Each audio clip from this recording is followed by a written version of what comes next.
Well, after graduating Burleson High School in 1970, I couldn't really get a job, so I went to Tarrant County Junior College South Campus, and I was studying computers at the time. And a little bit later, I got a job at the Fort Worth National Bank, and I was working 50 hours a week, going to school full time, and I said, this is not going to work.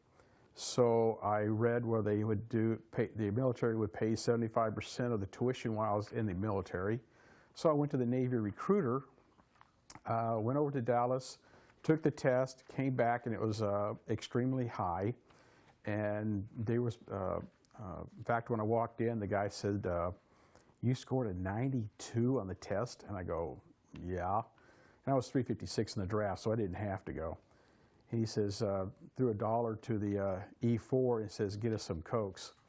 So he didn't have too many people that scored high enough. So anyway, I was about to become a nuclear propulsion expert, except the Navy kept giving me a hard time on the 398. The date, it should have been day, month, year, and a couple other things. So I walked right out of the Navy, right into the Army, right into the Air Force, and they gave me the test, and they said, computer repair person, 52 weeks school, and I go, deal. So I got down to basic training, found out that I'm colorblind. I can't see the numbers with the inside the dots. Everybody in the military has had the test. And actually, I'm not colorblind, I'm color deficient, which means I just got bad taste. But anyway, they was going to make me a fireman, but I had had enough computer training that I took a bypass test while I was in basic training. So I didn't go to my Class A school or any school in the Air Force. I got shipped straight to Whiteman Air Force Base. Minuteman Missile Site, middle of Missouri, no place. Spent 2 years there. I said, well, this is fun, but there's more to the world than the middle of Missouri. So I went to Thailand in '73, where the 555th TAC Fighter Wing was still flying hot missions. I was there for 7 months into '94, where I went to Offutt. And the old saying was, once you get off it, you can't get off it. Well, it's pretty well true. I was a SAC train killer in the basement of the SAC headquarters, and I called a Chief Master Sergeant that I knew, and I says, Nebraska is not the fun city everybody makes it up to be. So he made the assignment, and I went to Udorn. Was there for 2.5 months, and they were trying to close Udorn while several of us were checking in, so it was going to be a short assignment. So in February '76, I went to Yokota Air Base, Japan, which was pretty good fun.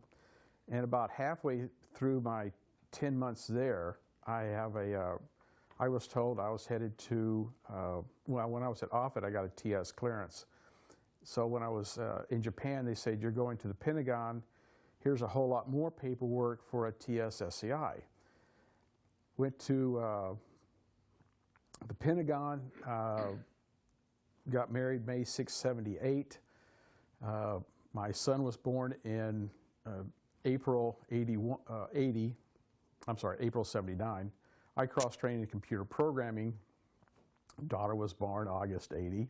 I made staff sergeant along the way, and I was just about $50 above the poverty line with a wife and 2 kids living in Southeast DC on Bowling Air Force Base. And I was listening to a Army warrant officer and a Navy chief talking about when they were seamen together at the Lexington. And I said, well, how did you get from Navy to Army? He says, you fill out enough paperwork in the Army, they'll make you a general.